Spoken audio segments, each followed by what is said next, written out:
Coming to you live from Salem, Massachusetts. It's the Hand Plus podcast brought to you by Movie Change Up, where each week I, Joe Fricke, and my co-host Tristan Mayer break down this week in streaming. We talk about all your favorite podcasts from Hulu, Amazon Prime, Netflix, Disney Plus, HBO Max, Paramount Plus, Peacock, Apple TV, Fitz streaming service, and we're even going to be breaking down Shudder this month. It's October, it's spooky season, so there's something on Shudder. I think we're gonna be breaking. I think we'll each watch a Shudder movie each week, and be breaking that down as well. So if there's a show or movie that's popping off on streaming that people are talking about, we're gonna watch it, and we're gonna tell you whether you can watch it or skip it, and maybe we'll find some things you should be watching that no one's talking about. Maybe raise awareness to some smaller things and kind of go in depth, have some in depth discussion on some bigger projects like House of the Dragon or Andor. And stuff like that. And when Ted Lasso comes out, I will actually get around to watching the first 2 seasons so I can be prepared for season 3. Because it's a show I desperately want to watch. I just have not gotten around to it because life does get in the way. And with that, Tristan, how was streaming for you this week? It seemed like a lot to watch this week. Yeah, there was a lot to watch this week, and I mentioned last week that I love Halloween and horror month, so I definitely tried to make a point to watch a bunch of horror movies this week, and I tried to get at least one on every platform we're going to talk about, so I can recommend a horror movie I watched this week or one that I love a lot on each of these platforms. So yeah, I'm in full horror streaming mode this week. I know we have Andor, but to be honest, Andor went through my brain so quick that like I just went right into horror mode. So I'm can't wait to talk about all this horror goodness and get to our top 10 list because we have a lot to look forward to this month too. That's our big highlight for this episode is going to be our top 10 list, I think, because there's a lot to be excited for, especially in our horror month.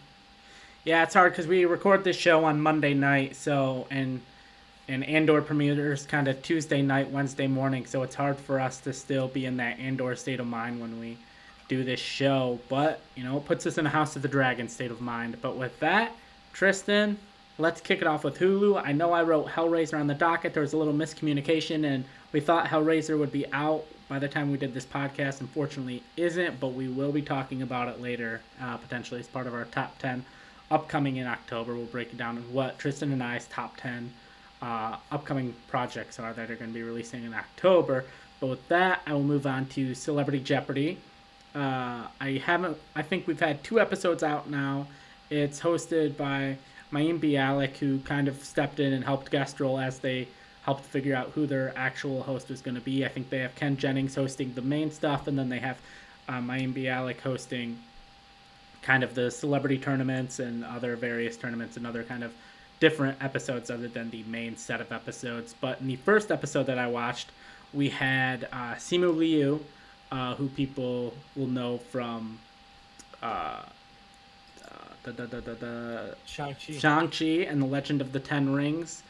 And we had Andy Richter, who people know as kind of Conan O'Brien's wingman for his show, and Ego, who was a staple in SNL for the last few years. Big, prominent member. I remember her a lot from the Black Jeopardy SNL skits. So to see her on actual Celebrity Jeopardy was kind of fun.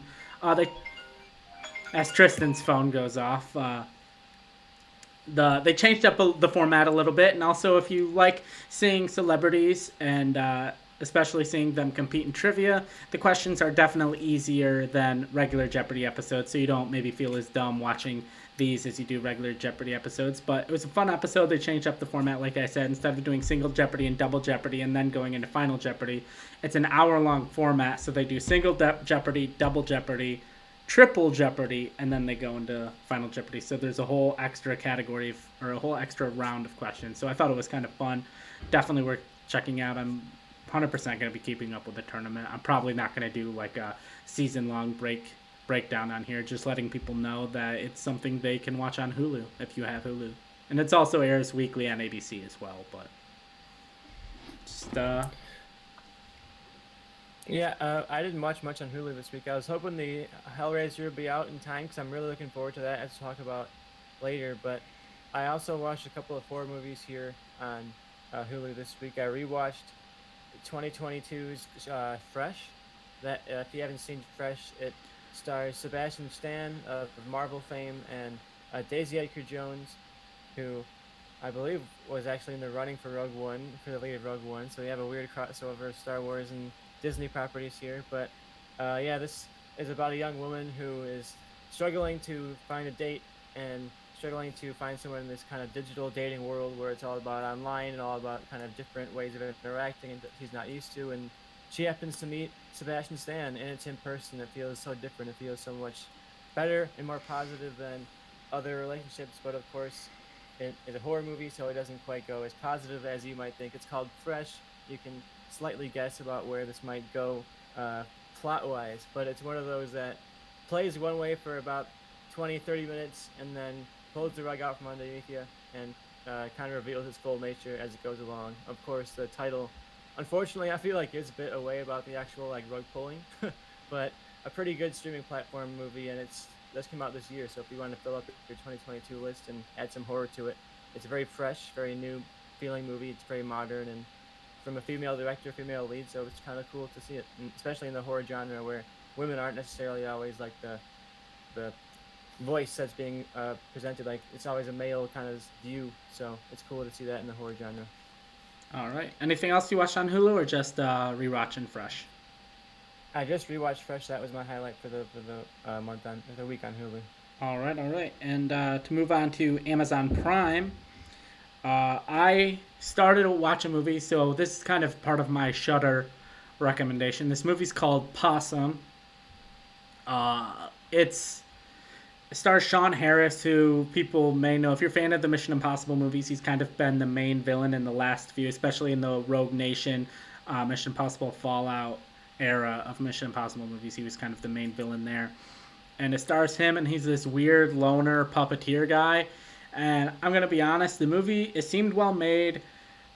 It's just not my style at all. It seemed very much David Lynch type movie. I even mentioned it to Tristan. He had never heard of it, but he said even looking at the poster feels like a David Lynch style poster. So I would say if you're a fan of David Lynch movies and you want more David Lynch style movies in your life, definitely get Shudder. Especially if you have Shudder for the month of Halloween or just in general, check out Possum on Shudder. It's very, very David Lynch style movie. If you love David Lynch, check it out. If you are not a David Lynch fan, I'm gonna be honest, you're probably gonna be in the same boat as I am, where you're like, it's just well made. It's just not my thing. It's not for me. I'd rather watch other things. Yeah, one of those movies where everything Joe said he didn't like about it, I was like, yes, that sounds great to me. I'm hearing that, so I'll add to the watch list, Joe. All right, all right. And I know you watched another movie on Amazon. Yeah, I was definitely busy on. When you include Shudder in this, it's like a lot of my week is in this category here. Yeah. You know, I watched American Werewolf in London was my first watch. That's on Amazon Prime. If you haven't seen it, I definitely recommend watching it with the caveat in mind that this is definitely in the cheesier side of horror movies. The director is John Landis, who you might know from like the Blues Brothers and Animal House and second of the Twilight Zone movie, Beverly Hills Cop. He was involved in a lot of like more comedic side of movies, but you have Frank Oz from Star Wars. You have like a kind of more more comedic take on the werewolf story, where these American tourists head out to London, and on their travels throughout London, they're attacked by a werewolf, and all the locals around London are saying essentially, "What werewolf? There's no werewolf. There's nothing in the woods." And they're kind of like tricking these guys into feeling like they're crazy, feeling like maybe there's not a werewolf at all. And if you are a fan of like classic Universal horror movies, this kind of feels like an inspiration, like not inspiration, it feels inspired by them. You know, it has the practical effects, it has the campy kind of tone of it too, and especially Wolfman with the kind of fur coming off of the practical fur coming off of the body. This feels like something that a lot of people are going to have a good time with if you can get through that camp and have a good time with the cheesiness and the effects and the goofiness and really, really cool transformation scenes. You know, that's what I like about this movie too. The transformation from man into wolf is what you kind of want to get out of a good werewolf movie, right? And this has one of the better ones. So if you want to have a really good time, something that has cool effects and a lot of fun, not necessarily going to keep you awake at night, but it could be a really fun horror movie to watch with kind of like your friends or your different others, something to have a good time with. And maybe an inspiration to Werewolf by Night, which we'll be talking about sometime this month. It feels like one of the more popular werewolf movies. So I feel like if we're going to do a throwback werewolf special, maybe you're probably looking at this one for some inspiration. So I recommend it a lot. It's on Prime. And It also, I believe, it's not on Shutter. It's only on Prime. So you gotta have your Amazon Prime set up. So go ahead and Uh, check that out. It's on Amazon Prime and also AMC Plus. So either one. all right, and I believe you watched another movie on Amazon Prime, Ringu. I believe, which was That the was on Shutter. okay, that was your The Shutter pick. original. Yep, the original inspiration for The Ring. This was the Japanese version of the original movie. I'd always heard, oh, I'm sure you love the early 2000s movie, Tristan, but you got to check out the original. It's the classic. It really set up everything for this kind of cursed genre that you like so much. And I checked it out, and this is my first time watching it, so I was hesitant to. It's in a different language that can sometimes be a barrier with horror, specifically where you're trying to be like engaged with the tension, but you're also trying to stop and read subtitles. But I found myself really, really engaged with this. And even though I knew the plot beats and it's essentially the same exact narrative beat of the original movie, they change up some things between this and the American remake. But if you know the American remake, you know the plot here. But I think it's really, really effective. And if you don't know the plot of The Ring somehow, it's about this cursed videotape where if you watch it, it's just very surreal. As you mentioned David Lynch, it feels like almost David Lynch-esque like student film or something where there's these very strange surreal visuals of a well and people cutting themselves and like really really dark visuals. And the premise is that people who watch this tape then receive a phone call that they're going to be killed in 7 days, so they have 7 days Mm. to try and outmaneuver this curse, and they never really do. And now you follow this main character who's trying to figure out the curse and see if she can be the one who outmaneuvers it. So a really kind of fun horror thriller, and it has that Japanese curse, like kind of like The Grudge and things like that, where it feels like this unstoppable, like ancient power that you just cannot outmaneuver, can't really even explain, but you just have to like follow the rules of this powerful curse. And I thought the performances were really good. I was impressed by this a lot, and I do prefer it to the American remake. So Okay. I recommend it a lot if you're a fan of the original, or if I'm a fan of the remake, or if you just want to check out the premise for yourself. I recommend it a lot. It's on Shutter. I believe that's the only place it's streaming as of right now. But that is where I watched it. Yeah, and if you don't know what Shutter is, it's basically a streaming service dedicated purely to horror movies, horror shows, documentaries about horror movies. If you're a fan of the horror movie genre, definitely check out Shutter, especially if you're planning on watching a lot of horror movies for the month of October. And if you don't have Shutter, Ringu is actually streaming for free on Tubi. So if you don't mind sitting through a couple of commercials here and there, yeah, you got a free version of The Ring on Tubi. All right, and I believe we're gonna keep sticking with you because we're wrapping up Amazon Prime slash Shutter, moving over to Netflix, and that is the movie Incantation. It's a 2022 Netflix original horror film. Yeah, Incantation was one that had not been on my list at all, but I follow a handful of horror movie YouTubers, and as they were doing their mid lists around like July, like, oh, what are the best horror movies so far this year, I was seeing Incantation all over that list. So I definitely felt like I saved it for October, and it was a perfect chance to check it out. This is also a foreign film, a Japanese film. It's a found footage film, which is kind of interesting. That genre is not necessarily like popping off No. uh, right now. So I was curious. I see found footage and I immediately am like, oh, I'm not that interested. But I was hearing great reviews and I enjoyed this. It has a lot of the tropes of found footage. So I think you have to be kind of into the found footage genre, into kind of the cliches of that genre and that era to get more out of this. But it has a similar vibe of like a curse that a family's trying to escape, and this family comes to believe that they are connected to the curse. The people around them are kind of telling them they're crazy, not really believing it. So it was an interesting double feature with The Ring, because it definitely feels like this was trying to take some notes from The Ring, take some notes from that era of early 2000s horror movies. So I think if you have some nostalgia for that era, similar to me, where you grew up kind of falling in love with horror during that era, this can give you some good throwbacks, but it's not necessarily going to win you over. It's not going to be like, oh, here's the great found footage movie that's going to make you all of a sudden change your mind. But if you can get through some found footage and you have some nostalgia for that era, you'll like it. I had a good time with it. It's not going to make my top 10, top 20 of the year list, but it was a solid horror movie in a year of really, really great horror movies. So I recommend it if you're looking to fill up your 2022 list or get some nostalgia for that great early 2000s horror era that maybe isn't so great as we remember it being. Yeah. All right. Yeah, I'm definitely There's a lot to watch this year, especially or a lot this month. But if I got time, it definitely seems like something I might check out. Incantation on Netflix. And with that, I believe we wrap up Netflix, move over to Disney Plus, and you've talked enough for the moment. I'll give you a moment to catch your breath, and Yeah, give me some breath, Joe. I will talk about. We had the debut of season 2 of Mighty Ducks Game Changers. If you're a fan of the Mighty Ducks franchise, I definitely think it's worth checking out.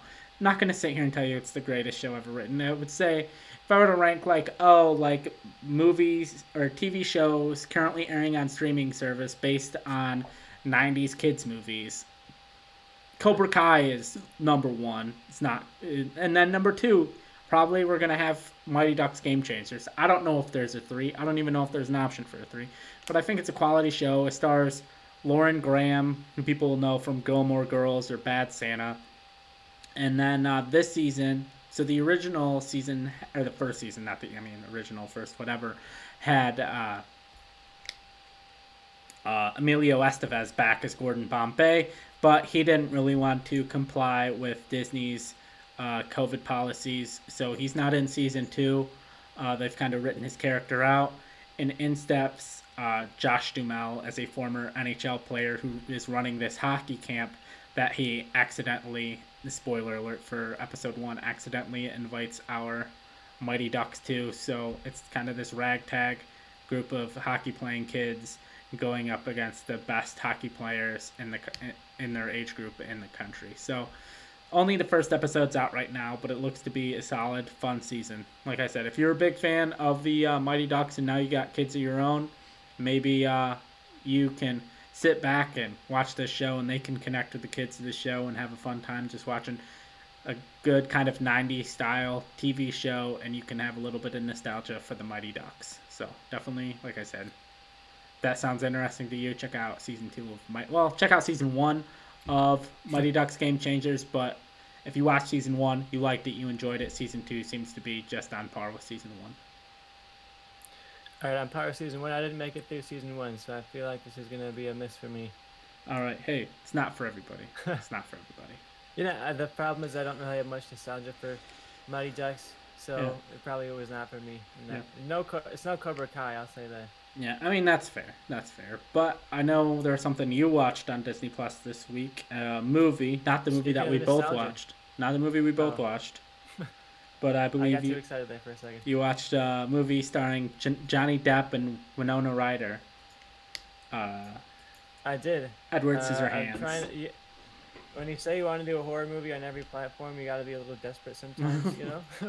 And you get to the Disney Plus catalog, and their horror selection is kind of limited. I actually burnt through Halloween Town early, so I was like, dang, that goes a big one. But Hey, this is one that I had not seen, and it's one of Tim Burton's biggest known movies. And I really like what I've seen from Tim Burton, so I kind of embarrassed that I hadn't seen this yet. But you've like never you said, seen this it? is much- no, I had not seen Oh, it. wow. I might have seen it as a kid at some point, but I was definitely like feeling fresh as I was watching this. You know, this is very bizarre, and it feels like it embodies a lot of what people will describe Tim Burton's movies for. They're kind of strange and campy, but not necessarily the dark gothic stuff that you necessarily see him as. It still has that bright, really vivid '90s look to it, even though the character himself, Edward Scissorhands, is so iconically goth and has the you know the fingers and everything like that are so iconic. But Without Edward yeah, it's Scissorhands, really, Hot Topic doesn't exist, you know?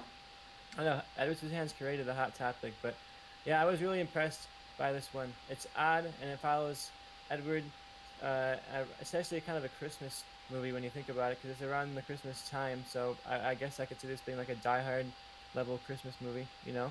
So the greatest Christmas movie yeah. ever made? Maybe not to Die Hard level, but yeah, this definitely put Tim Burton on the map. I had a really good time with this.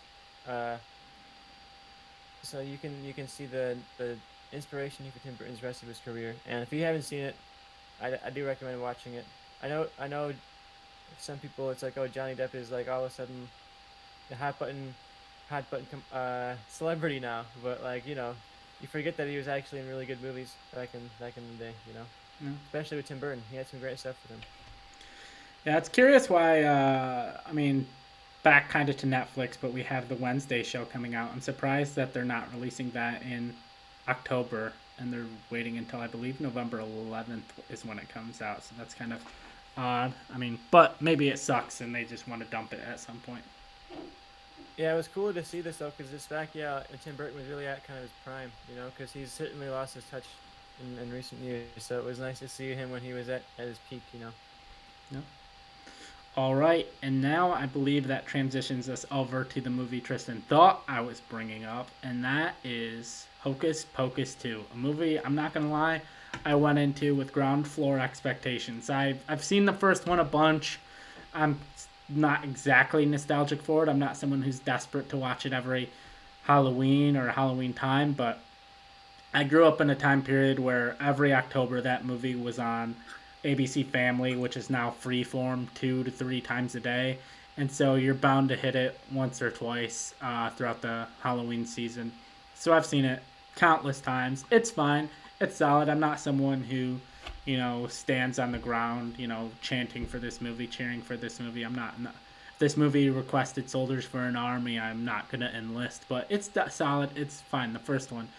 So the second one, I'm like gonna be whatever about. I don't think the second one is as good as the first one, but especially for being a Disney Plus original movie, I think it's probably the second best Disney Plus original movie that they've ever done after the Chippendale Rescue Rangers movie. Tristan, what were your thoughts?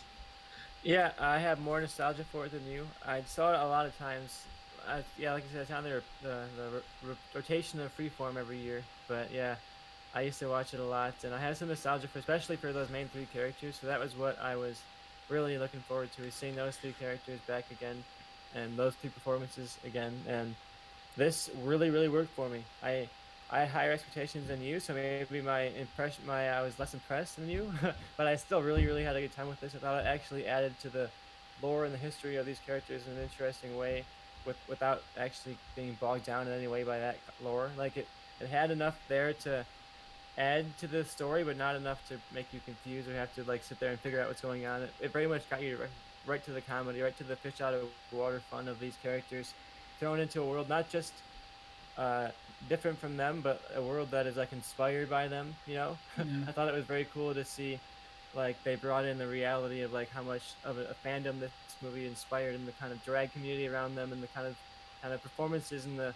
annual Halloween love that this movie gets every year. So it was really, really fun to see these characters back together and see them wandering around this world that uh was worship them. They were the queens they bowed down to in this world. It was really cool. The fun. I love this, and I had a great time with it. I like Rescue Rangers more, but this is definitely one of the best Yeah. of the Disney Yeah. Plus originals.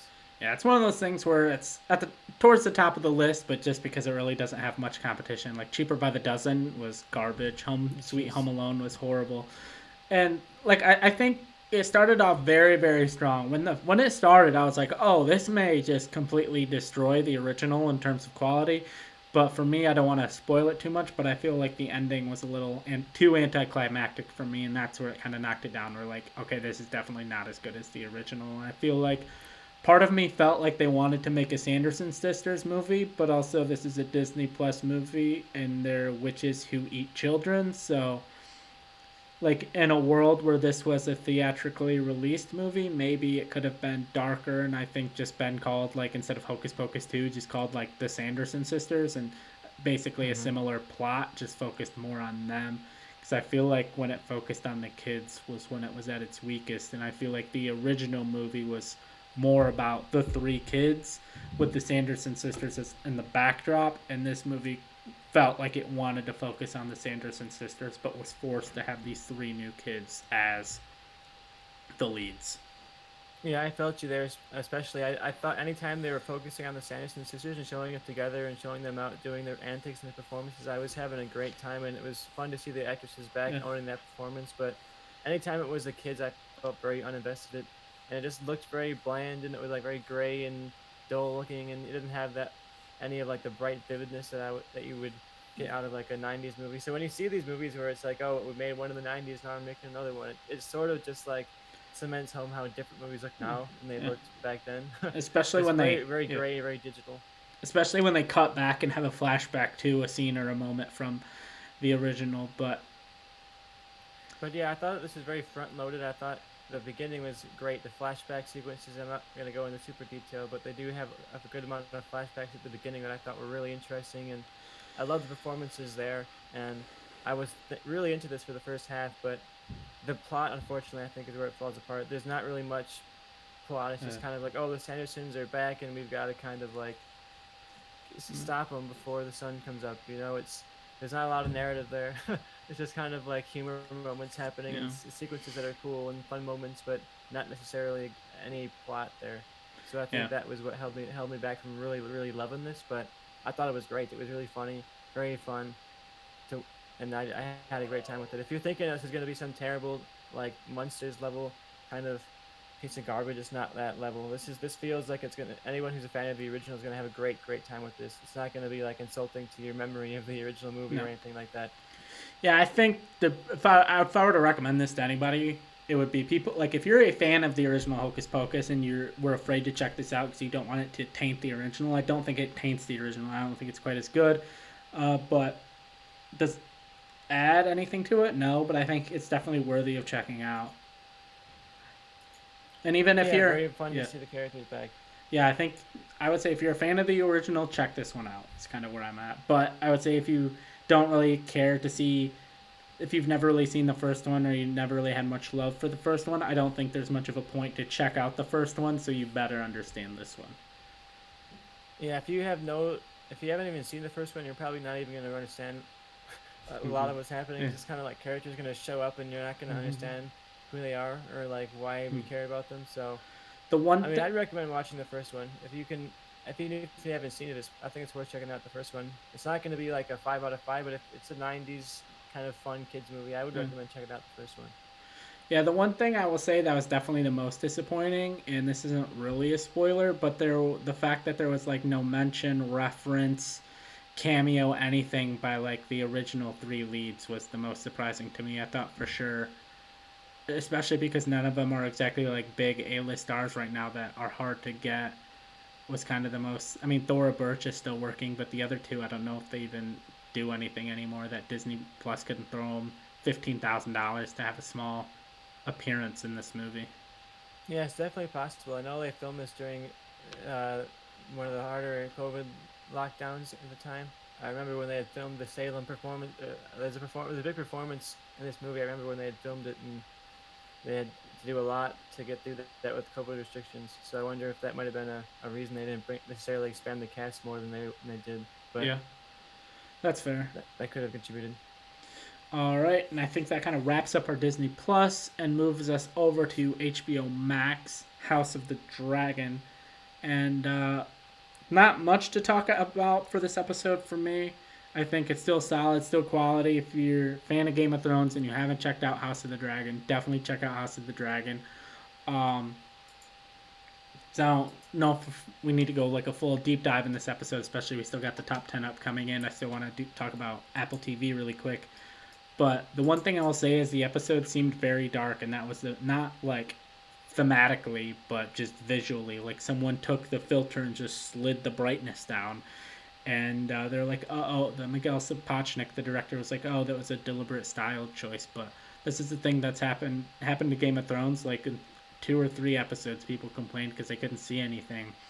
And I guess they're just continuing this trend with House of the Dragon, saying, "Well, we did this on purpose, so you're," and as somehow that's a defense. But for me, if the first 30 to 50% of the episode people can barely see what's going on, I feel like you should change how you shoot your scenes. Yeah, I definitely had that criticism. It wasn't quite the level of like the long night from the end of Game of Thrones, where it was like I could see nothing. Mhm. But yeah, I even mentioned it during Hocus Pocus. I feel like things have gotten very dark in general. Like it feels like TV and movies are all like becoming very gray, very dull, very like not bright colors at all. And Game of Thrones is suffering that for sure. But yeah, I don't have much to say about this episode. I'm ready No. to move on, honestly, to another conversation. We can talk about more Game of Thrones or House of the Dragon when we get later into the season. I can't believe we're Yeah. almost to the end of the season at this point. All right, and I know you watched to keep up with your horror movie for all of our main uh, main streaming services. You watched Onibaba on HBO Max as well. Yeah, I didn't necessarily intend this, but I guess I had a theme of watching a bunch of Japanese horror films this week, so maybe I'll try and theme them Mm. next week too, for some other group. But yeah, this was not as horror as I expected it to be, because I'd always seen it on a lot of horror lists, but it was definitely scary and definitely intense and psychological. It's set during some kind of like civil war in the history of Japan. I don't know my Japanese history all that much, but it's some kind of like civil war is going on in Japan right now, and it follows these women who are seducing soldiers, bringing them out into the forest, and then either killing them or attacking them to steal all of their stuff. And it's it's kind of a psychological drama between these two women, and then kind of a man that joins their trio and starts to kind of get into their heads psychologically, and they kind of get haunted by the guilt of what they've done. Uh, so I really enjoyed this movie a lot. It came out in 1964, so it's a lot older than the movies I've been talking about in this episode so far.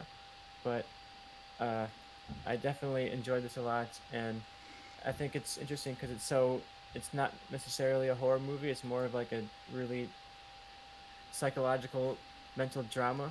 But I think if you enjoy that premise and you want to see that played out, especially in like the with that kind of elements of like the slight demonic haunting, there's like a little bit of a horror element to it. So if you want to see a horror edge to that premise I gave you, check this one out. But don't check it out if you want to get like really huge, big scares or anything like that. It's just actually a very compelling drama about these characters and the moral conflict of what they're doing.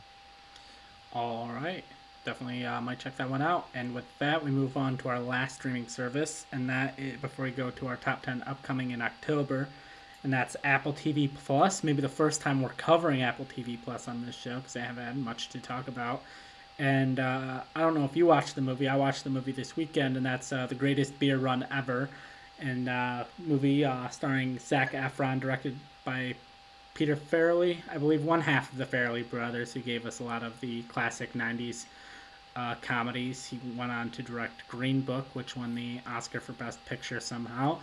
Anyways, plot of the movie is it's based on a true story. A late 60s, Zac Efron, this kid from Manhattan, New York, who hasn't really done much with his life, is seeing a lot of his friends, a lot of his guys from the neighborhood fighting in Vietnam, and he sees all these anti-war protests, and he just doesn't feel like anyone's supporting the troops, supporting his friends, and he is talking to the bartender at the local bar he hangs out with, and the bartender played by the great, legendary Bill Murray, and he's basically like, hey, I wish there was a way for me to support the troops, and then he comes up with the idea of what if I go have a beer with all of the kids from the neighborhood, and so he finds his way onto a merchant ship, and they just kind of cut to it's a 4 month journey from the U.S. to uh, Vietnam, but they just kind of skip over that whole time, and he takes a duffel bag full of PBRs across war-torn Vietnam, and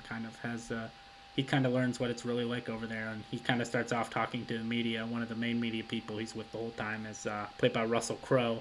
A lot of A-list big talent in this movie, played by Russell Crowe, and he's like, why do you guys keep reporting all the negative stuff? Why can't you guys be positive? And Russell Crowe kind of teaches them what it's really like out there, and you kind of follow uh, Zac Efron's character's name is Chicky Donahue, and you kind of follow Chicky Donahue as he goes through this journey of maybe this war ain't like all the other wars of the past that America's been fighting. Maybe it's not as a noble of a cause or as a easy cut and dry, black and white type of thing as he thought it would be. That was definitely one of my questions going into this, because that premise is very intense and like uh not intense, but like very set up for some failure there. So I was curious how they're gonna play the tone of like the Vietnam War, and are they gonna present this as like, oh, the media doesn't really understand like the positive side of this war, or are they Yeah. gonna It was, present the negatives too? when the movie started, I was like, what's the politics of this movie? Like, what? Because if Yeah. they just ride the middle the whole time, I'm like, I don't think this movie's going to land. Like, I don't care what side they pick, but at least pick a side so I know what the hell you're trying to show me, even if I don't agree with it. Uh, and then as the movie goes on, you're like, that's kind of taking people on the same ride as Chicky, and you're kind of seeing the perspective, and it's definitely presented as, oh, he's a dumbass. Like that's kind of the perspective of this movie. Is this guy is stupid. And what is the tone of the movie? Is it all comedy, like It's slapstick comedy the whole time? No, it's definitely I would describe it as a dark comedy. Like there's funny moments throughout, but a lot of the moments is you're laughing at this dumbass for going to a war-torn Vietnam in the middle of a war. If you're laughing, you're Interesting. laughing at him. That's what I would say. There's no like isn't war funny? It's more like you're laughing at this guy for doing something this stupid. And this director's previous movie, Green Book, was a very divisive Oscar winner. Do you think this has any Oscar potential? I don't. I don't think anyone gave like some great performance that's like gonna elevate it. But the Oscars are always weird, where like some guy will get an Oscar nomination, you're like for that movie. But if I had to predict, I'm gonna say this movie probably doesn't get any more than one or two nominations, if any. And I couldn't even tell you what those one or two nominations would be. I just know Apple TV won the Oscar for Best Picture last year, and but I will say I forgot to say one of the things I want to talk about on Apple TV is they just launched the trailer for Emancipation, the movie starring Will Smith about black man right after, or no, I think it's during the Civil War, or yeah, it's during the Civil War. It follows Will Smith, who was born a slave during the Civil War, and I think that's going to be Apple TV's big push. I think probably they released Greatest Beer Run Ever, tried to see what the reception of that was going to be, saw that this ain't going to win anything, and so then they pushed out Emancipation because they're like, we're going to make a second run at this. So my guess would be Apple TV doesn't even put any kind of a campaign behind Greatest Beer Run Ever and pushes it all behind Emancipation. Yeah, I'm curious. I'm definitely gonna check out Greatest Barrier Run Ever. You convinced me. I think your review is uh, positive enough that I'm gonna be throwing this on. I do pay for Apple TV Plus, so I might as well use it. You know. Yeah, it's solid. Like I said, it's not. I don't think anyone's gonna have this in their top 10 of the year, but I don't think anyone's gonna have it in their bottom 10 either, unless they saw 10 movies. But All right, I think we're ready to move on to our big old list here, Joe. You ready? big old list. And so with that, Tristan and I, we each came up with our own top 10 of top 10 things we're most anticipated for in streaming this year. This could be a new movie, a new show, or maybe something that's older that's being put on streaming that we maybe haven't ever had time to see. So we're like finally, oh, this is coming out on Prime, or this is coming out on Hulu. Great, I'm gonna be able to watch it now. And so with that, let me throw up our honorable mentions. We'll do just a quick run through of those. So honorable mentions, we got Jennifer's Body. That's coming out this year, I believe, on both Amazon Prime and Paramount Plus. I think it was an October 1st release for both of them. So if you want to see Jennifer's Body, if you've heard about it, it's one of those movies that I've always heard about, never got around to watching. And so Yeah, I kind of got dunked on when it first came out. So if you have some negative opinions on Jennifer's Body, especially if you haven't seen it and you just hear that it was bad, I think it's definitely one that is worth revisiting. It's had that kind of like a cult revitalization a bit in the last couple of years. Yeah, definitely. And then we also have Big Mouth season 6. It's an animated show on Netflix. If you're a fan of crude, kind of dark, out there humor, you definitely check out Big Mouth. And so if you've seen the first 5 seasons of it, just kind of to let people know, hey, season 6 is coming out on Netflix this month.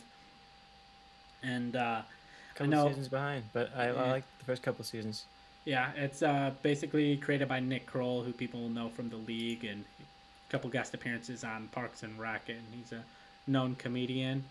And Halloween Ends made our honorable mentions. It was on your top 10 list, wasn't on mine. I really liked the first Halloween, like the one that came out back in the early 80s or 1980, I believe. And then I loved the first kind of the movie that was also called Halloween that came out in like 2018, 2019. Halloween Kills got bad reviews, and I'm like, I have no desire to see this. And the trailer for Halloween Ends looks horrible, so I don't have any desire to see Halloween Ends. But it's coming out on Peacock this month and in theaters. Yeah, I enjoyed the rebooted Halloween. I didn't like Halloween Kills very much when I first watched it, but I watched it again recently, and I liked it a lot more than I thought that I remembered liking it. It was very much like a straightforward slasher. Michael Myers killing tons and tons of people. But yeah, the trailers for this new one look pretty bad. But I'm invested enough that I'm going to be watching it. And thankfully it's on Peacock, so I won't not even have to go out to the theater to watch it. I could just sit here with my girlfriend and be comfortable and not have to go to the theater and risk a bunch of idiots, coming to the theater and ruining a horror movie that might already be bad to begin with. But I'll be watching it. All right, and I think it Low comes. expectations, but I'll be watching it.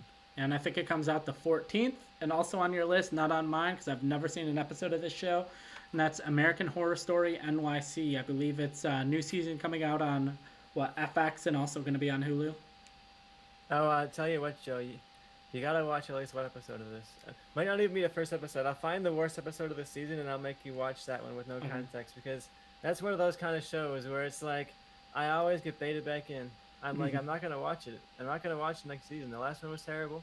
I'm not watching the next season. And then I watch the trailer. Ryan Murphy pulls out some weird, crazy thing, because if you don't follow the marketing for American Horror Story, they don't really reveal much of anything about the seasons until they essentially air. Like the title, you get the title maybe, and sometimes you don't even get the title. You just get another season of American Horror Story airs today. You don't know who the cast is. You don't know what the premise is. It just kind of is starting, and you got to watch it and see what happens. And I kind of like the gimmick of that, even though at least half the time it doesn't turn out. But this one is called American Horror Story New York City. It is set in and around New York. A lot of the returning characters, including Billy Lord of Star Wars fame, coming back to.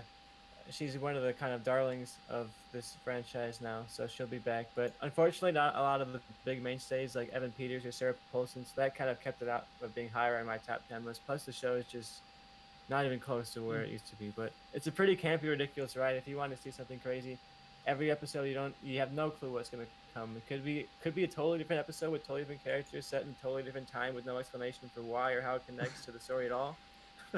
But I think you're doing a poor job at selling this show.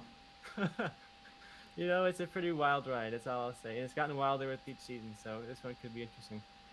All right, and with that, our final honorable mention is The Real Love Boat, based on I don't know if it was a sitcom, drama, either way, back in the 70s. They are basically rebooting it, but instead of telling fake stories, they're turning it into a real dating show set on a cruise ship. You got your Love Islands, Bachelor in Paradise, Love is Blind, all of these reality dating shows, and they said, hey, we kind of have a concept like that was fake. Let's make it real. It's called The Real Love Boat. It's going to be airing on CBS and Paramount Plus on October 5th. It's going to be starting. It's going to be in part of CBS's 3-hour reality TV block on Wednesday with Survivor, The Real Love Boat, and then into The Amazing Race. It's hosted by Jerry O'Connell and Rebecca Romaine. So maybe it's good, maybe it's trash, but I love my trash reality dating shows, so I'm definitely going to be checking out the first episode to see how I feel about the concept. And with that, we move to our top 10. And our number 10 on the list, we have the Bond franchise coming to Amazon Prime. Can't remember the date. I wrote the date down and then I forgot. The 5th of October. 5th of October is when it comes out. All 25 Bond movies coming to Amazon Prime. Well, the Eon production Bond movies. So some of those early ones that aren't technically part of the Eon Productions won't be included in that list. But every other Bond movie will be on Amazon Prime for you to check out. Not much to say on there. You know what Bond is, Yeah, we did a binge recently leading up to No Time to Die, so I'm a little bit bonded out, but now that they're all in one place, I'm definitely going to be going back and watching some of the highlights. You got to watch A View to a Kill, the best Bond movie out there. Shout out to Johnny. I know he's a big fan of View to a Kill. All right, and then that takes us to our number 9, Teen Wolf. I believe that's the original Teen Wolf movie that was on your list and it's going to be on Amazon Prime, and it dropped October 1st, so it's already on Amazon Prime. If you want to show your kids Teen Wolf, or maybe you haven't seen Teen Wolf in a long time, or maybe you watched the show on MTV but you never went back and watched the original movie, now you can.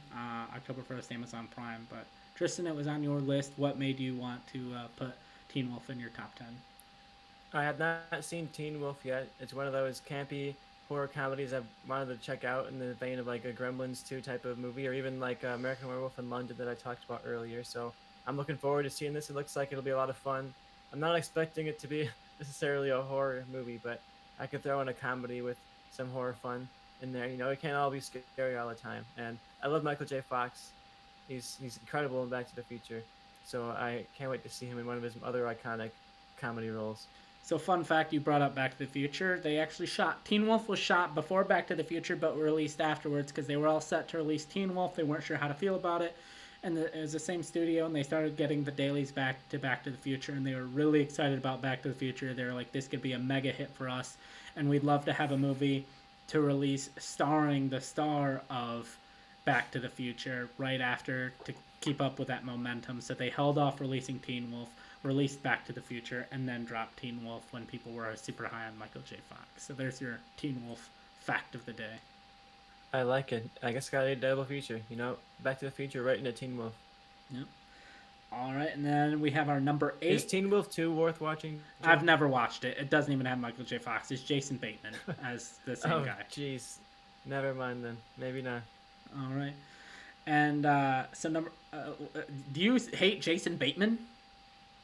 I love Jason Bateman, but I don't know about Michael J. Fox. What's the connection there? Yeah, true.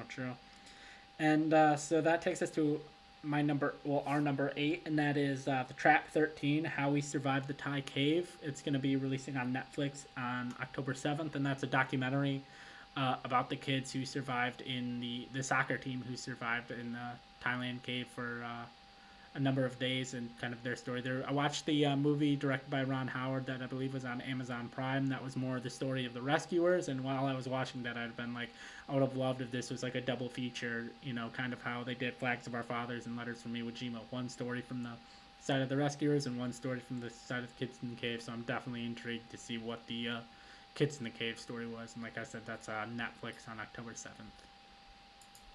We had a couple of documentaries about that, so I'm curious to see how this one stacks up to, 13 Lives, and then also the Rescue that came out last year. Yeah. And so with that, we go to number 7, and that's VHS 99, coming to Shudder, a franchise you may have learned about for the first time today, and that's coming October 20th. I'll let you talk about this because I didn't even know it existed until I saw it on your list. Yeah, there are a handful of VHS films. The first one was pretty viral. The other ones have had their following, but I think the first one is definitely the most iconic. You got people like Ty West, who kind of popped up in the first movie, then will go on to do like X and movies like that after that. But the gimmick of it is that people will find these collections of VHSs, and they're an anthology movie. So each of these movies is an anthology of various different horror short films from a couple of different breaking horror directors at the time, and they're all kind of themed around either a year or a setting or something like that. And this is VHS 99, so all of the movies they find are going to be like 90s, late 90s, early 2000s style, movies. I'm really looking forward to seeing this. It's been premiering at festivals and getting really, really strong reviews. People are saying it's like a return to form for the VHS franchise, So I'm down to check this one out. And they always say that a anthology film is as good as its worst entry, So I'm curious to see how this one stacks up. And there's always some better and some worse in an anthology movie, so I'm excited to see which ones stand out, and then to follow the careers of some of those directors. Adam Wingard was in the first VHS. He kind of broke out through that, so you never know who can be the next big horror director that made their start in one of the VHS movies. All right. With that, we go to number 6, and that is The Mole, coming to Netflix on October 7th. It's a revival of one of the greatest reality TV series of all time. It's a competition series. If you don't know what The Mole is, essentially it's a group of people all competing together to complete challenges. And what they know is that one of the people in their group on the show is a production plant actively working to stop them from completing the challenges, because the more challenges they complete, the more money they win. And each week at the end of each episode, they all take a quiz, and it's asking them questions about the mole. It's like, was the mole in group A or group B? Was the mole doing this or doing that? And is the mole over 50 or under 50?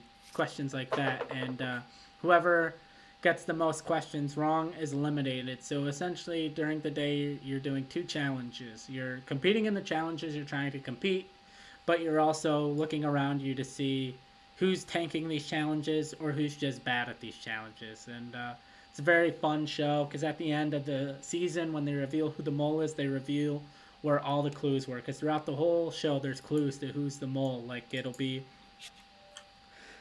something on a taxi cab where they took a taxi cab to a challenge and the taxi cab was number 613 and the mole's birthday was June 13th and things like that. Or it'll be like the two teams were, or three teams where there's a red team, a white team, and a blue team, and the mole's like family moved here from France or something like that, which has the red, white, and blue striped flag.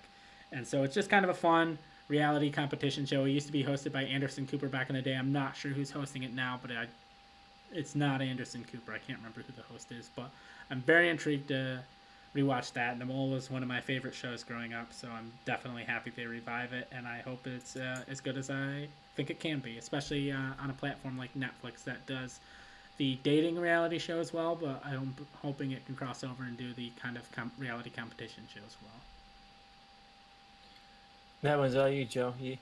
I'm not necessarily the reality show guy, so you have to tell me how that one goes. All right, will do. And with that, we move to our top five, and we will kick it off with The Northman, a movie that came out earlier this year. It's now going to be on Prime, drops October 11th. Definitely excited to see this movie. I wanted to see it when it first came out. I just didn't get around to it. Tristan, I believe you've seen The Northman. Yeah, I've seen The Northman. It was great.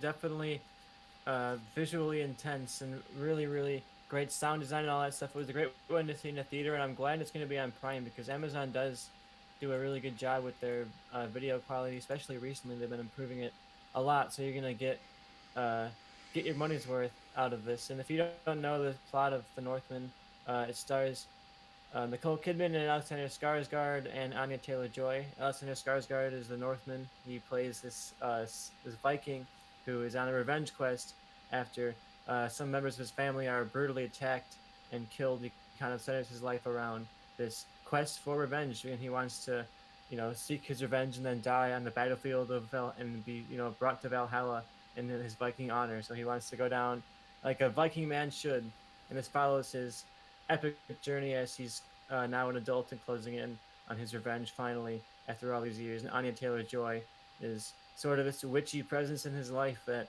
is there by his side right as the times are coming and kind of teasing what his life could be. He has that conflict of, do I want to be with Anya Taylor-Joy and give up this revenge, or do I want to continue on my vengeful path? Is there a way to have both of these dreams that I want?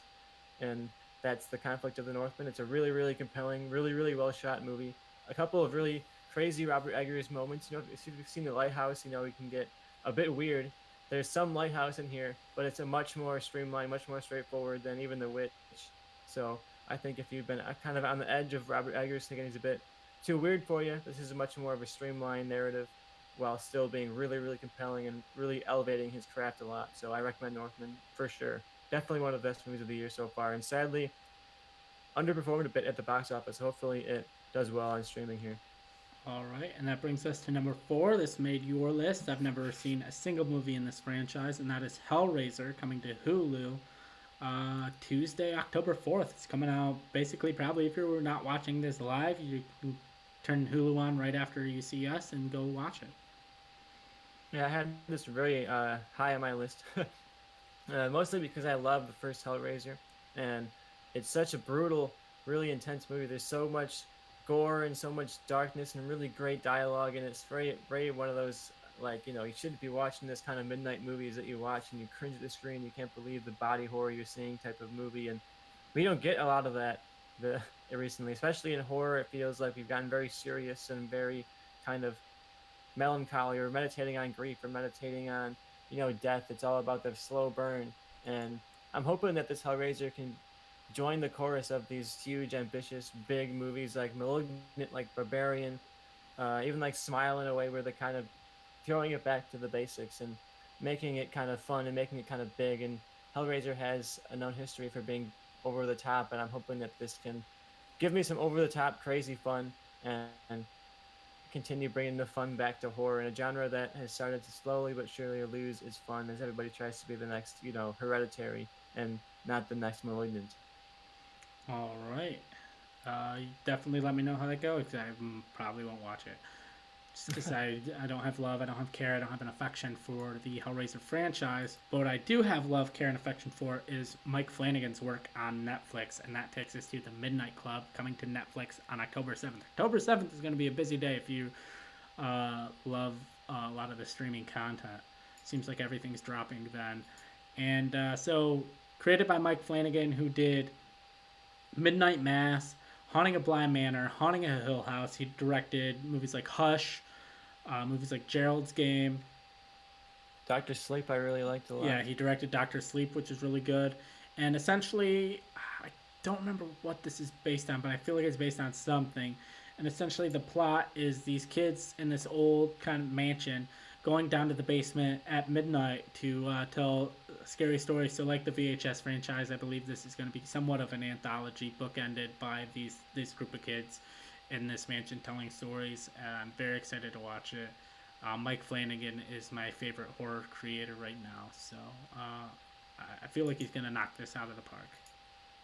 Yeah, I'm really looking forward to this, just because of his pedigree. We mentioned so much of the great stuff he's done, and I think he's really, really peaked on specifically on Netflix doing miniseries. You know, those both of those hunting shows were so good, especially Haunting a Hill House. And I thought Midnight Mass was great, and that was like his passion project. You know, he wanted to get that done forever. That was his Um, his baby. You know, yeah, and like that's kind of the reason. his. So in the book Hush, that came out like 10 years ago. The main character was an author, and the book she got famous of was called Midnight Mass. Like that's how long he's been working on this. That he was throwing Easter eggs for that project throughout his work. So Yeah, that's what made me love those so much, is you can see the passion from him in there. And the only thing I'm hesitant about this is that I don't necessarily see the same level of passion from him around this. It doesn't necessarily seem like it's like a dream job for him. You know, he directed the first two episodes, but he didn't, run the whole series and write and produce and direct every episode, So I'm curious to see if the quality dips a bit because he's not so hands-on and so directly involved in this, because he also has an Edgar Allan Poe adaptation, House of Usher, coming out, I believe, next year. So he might be a little bit split in between these two shows. But yeah, if his pedigree can hold up, this is going to be great. If I have no, when you just look at his lineup of movies and shows, there's no reason to necessarily doubt. So if he can keep up that run, this is going to be a really, really good one. And it has more of like a YA feel than I'm used to seeing yeah, from him. So it'll be curious to see how that tone changes. yeah, definitely. And I believe with that, sticking in the horror genre this October, that's what a lot of these releases are going to be. We have Werewolf by Night dropping on Disney Plus October 7th. I guess it's going to be a Disney Plus original movie, and it's not a show, so this could easily jump up there as the best. It's directed by Michael Giacchino. This is going to be his first big project he's directed. He's known, I mean, he's a composer. He composed basically, if you were to do top 10 best scores that have come out in the 2010s, he probably is going to have 7 on the list. His He's up there. he's just crushed it as a composer for a long time. He's moving over into directing, and there's rumors, thoughts, theories that if this comes out and is very well received, with the Blade director dropping out, Michael Giacchino stepping in and is going to be the new director of Blade. Whether that's true or not, I don't know. I feel like they're probably going to want a little bit more of a seasoned director, but then again, they turned over this project to him, so who knows? It's based on a Marvel comic, going to be part of the MCU. It looks very different and very out there compared to pretty much anything the MCU has put out. So I'm curious to see if a lot of the stuff that we see in that trailer is a representation for the movie as a whole. That's what I'm most curious about, because that trailer was so cool and so engaging, and I want to believe that it actually represents the content of the special, and it wasn't just a really good trailer for a movie that doesn't necessarily match the trailer. I don't want like a Suicide Squad situation going on, Yeah. And I'm really excited for this. I can't wait to see what this director brings to the table. And sure, he's not a seasoned film director, but I think the fact that he's worked in film so directly as a composer, it's going to be an interesting eye to see what he brings to the table here as a director. And Werewolf by Night, such a minor comic book character. Like, he has comic book runs, but there's nobody out there who's like, oh, Werewolf by Night's my favorite character. Here's all the best storylines from Werewolf by Night. He's one of those kind of cheesy, old, uh, age Marvel comics. So I'm curious to see where they go with that with such a clear, clean palette to play around with. But yeah, if this can have that cheesy, fun B horror movie that it seems to be having from the trailers that I've been hearing from people, is that it's gonna have that feel. It's gonna feel very much like the trailer did. Feel like a Hammer horror movie. Feel like a Universal horror film. So I think if we have some nostalgia for all of that fun stuff, this is a perfect month to watch this. I can't wait to watch it. Yeah, I'm definitely excited. And so that brings us to our number one. And if you've been following streaming, if you've been looking at what's upcoming, if you know what's upcoming, and you know my taste, and you know a little bit of Tristan's taste, you can probably gauge what's our number one. And it continues with what was our number one for September, because it's another Star Wars project, and it is Star Wars Tales of the Jedi as our number one. Honestly, I'm surprised as anybody. I thought Midnight Club or Werewolf by Night was going to land in the number one spot, but Tristan rated it higher than I thought he would. And so here we are, Star Wars Tales of the Jedi. Definitely looks like it's the animation quality, animation style of Season 7 of the Clone Wars. And if you don't know what Star Wars Tales of the Jedi is, it's 6 animated shorts that I think run between 15 and 20 minutes apiece. And 3 of the shorts follow Ahsoka across her journey as a Jedi, and 3 of them follow Jedi Master Count Dooku across his journey of being a Jedi at different points in their life. The first one, I believe, was shown. The first episode, which features Ahsoka, was shown at, I believe, Star Wars Celebration, and it was kind of a lighter, fun episode. And Dave Filoni said that is by far the lightest episode. A lot of the episodes are very, very dark. So I'm curious to see how that pans out. I have very high hopes for Tales of the Jedi, and I hope it's something that they continue in the future, covering more Jedi. Yeah, the reason I have this so high for me is that this is what I want to get more of out of Star Wars. I don't necessarily need them to keep expanding the Mandalorian universe like they're doing. Not that I am opposed to it necessarily, but I think this is more interesting and more like into what I want out of Star Wars. Just these little one-off or three-off or two-off stories with characters out in the Star Wars universe, out in the timeline somewhere. Maybe it fills in a plot hole, maybe it doesn't. Maybe it's a character, maybe it's not. And I know they're starting off with characters, with this series here, but I think if this does well, I really hope they can expand beyond the known roster of Jedi, or at least give us some kind of focus on Jedi we haven't seen a lot of stories with, things like that. I love the idea of just jumping around Star Wars universe and telling stories here and there, almost like reading a comic book and almost like watching the Clone Wars TV show, because they were like, oh, here we're in this timeline, now we're in this timeline, now we're in this timeline. And I kind of enjoyed that about the Clone Wars show. So I'm hoping this can give us some fun Star Wars adventures that aren't about, Luke Skywalker showing up or expanding the story about this or that. Just fun Star Wars stories. That's what I'm looking for. All right, so Season 1 covers Ahsoka and Dooku. We got 3 episodes. If you could pick, like you were talking, you want more obscure Jedi. I have my pick. You probably won't like my pick, but if you could pick one Jedi to appear in Season 2 to have a couple of, either 1 episode, 2 episodes, 3 episodes, whatever, focused on them, is there a Jedi you would pick? Look, what we got to really get a story with is the Jedi Master whose story has been unexplored so much, and that is Yaddle. I need a Yaddle story here. Well, give me a Yaddle adventure. Fill in that gap. It's important. It's important to me. Do you want minor spoilers? Give me a minor spoiler. Yaddle appears in one of the episodes. Oh God. Give us a Yaddle spinoff. I need an entire Yaddle series. So my pick is similar to you, and I would love if these were the 2 they picked for Season 2. My pick is Yoda. I know we have a lot of Yoda, but we have a lot of Yoda in a very specific point in his life, the last 60 years. I would love 3 episodes that are 200 plus years before even the Phantom Menace. Just a character we know, but in timelines and situations we've never seen him in. Clone Wars moment, there was the whole thing of reference that he's toyed with the dark side before. I'd love to see an episode about that. I'd love to see an episode with actual baby Yoda. That could be fun. I wouldn't be surprised if Yoda shows up in the Acolyte. He's going to be around, I think.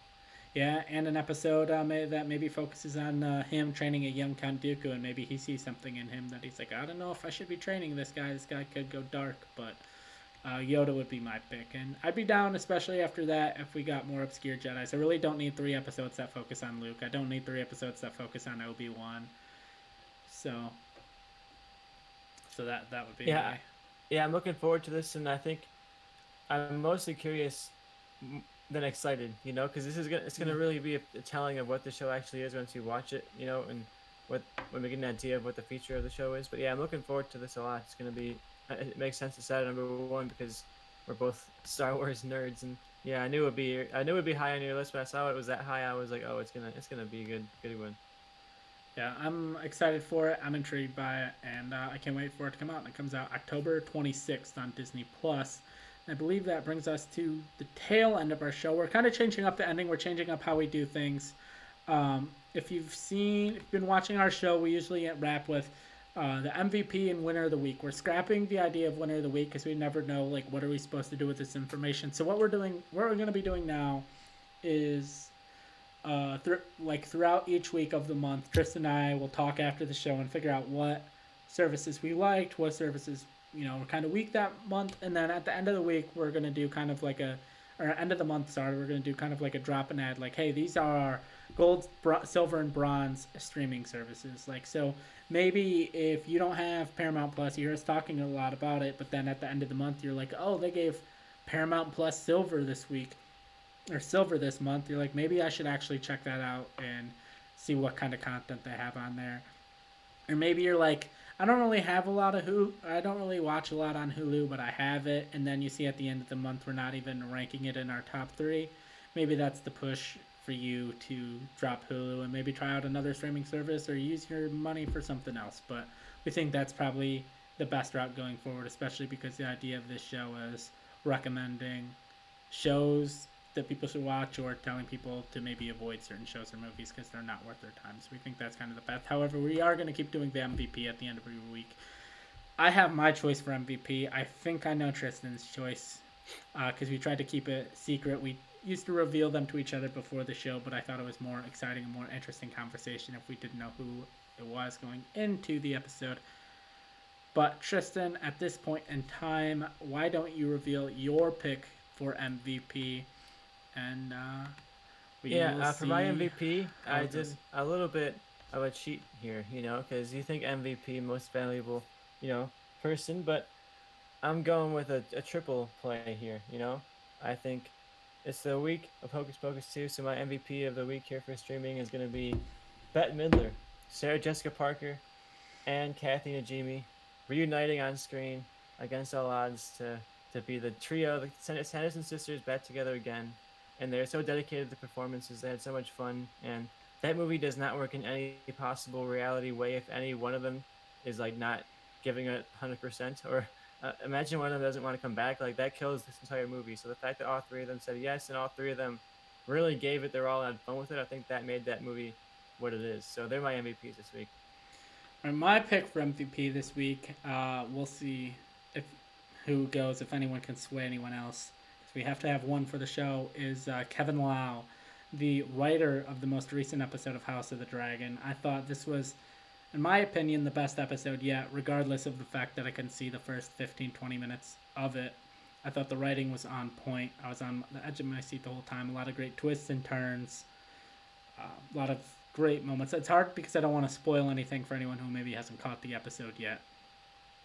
But for me, yeah, there is a big reveal at the end, so it's like that kind of is a nice writing moment to get to, and he does deliver some good twists and some big turns, and this is a strongly written episode of House of the Dragon. But my argument against him is that this is the week of Hocus Pocus 2. This is their only shot to get that MVP shot. This guy's gonna write some better House of the Dragon episodes, and there's some big stuff coming. There's some big reveals coming, and I'm curious to see how the stuff that he wrote this week plays out, but we know how Hocus Pocus 2 plays out, and we know that these performances carried that movie. So sure, the writing was great this week, but performances have been so good, the direction has been so good that the writing doesn't necessarily need to always be great. The performances had to be great in Hocus Pocus 2. There's no other way for it to work. All right. So before we keep talking, I'm gonna say this. We decided on for our MVP that it was going to be one single entity. It was going to be one person. And I was messaging Tristan. I was having trouble figuring out who I was going to give my MVP pick to. And I knew I hadn't watched House of the Dragon yet. So I was thinking my MVP pick might come from House of the Dragon. Because my problem was I wanted to give my MVP vote to the Sanderson sisters. And I was like, how do I narrow it down to just one? And with Tristan's talking everything, he convinced me. It didn't take much convincing because it was I was basically giving my MVP vote to Kevin Lau just because I wanted to give it to one singular entity. So we make our MVP for this week, the Sanderson sisters, I think that is the MVP pick for this week in streaming, is to give it to the Sanderson sisters from Hocus Pocus 2.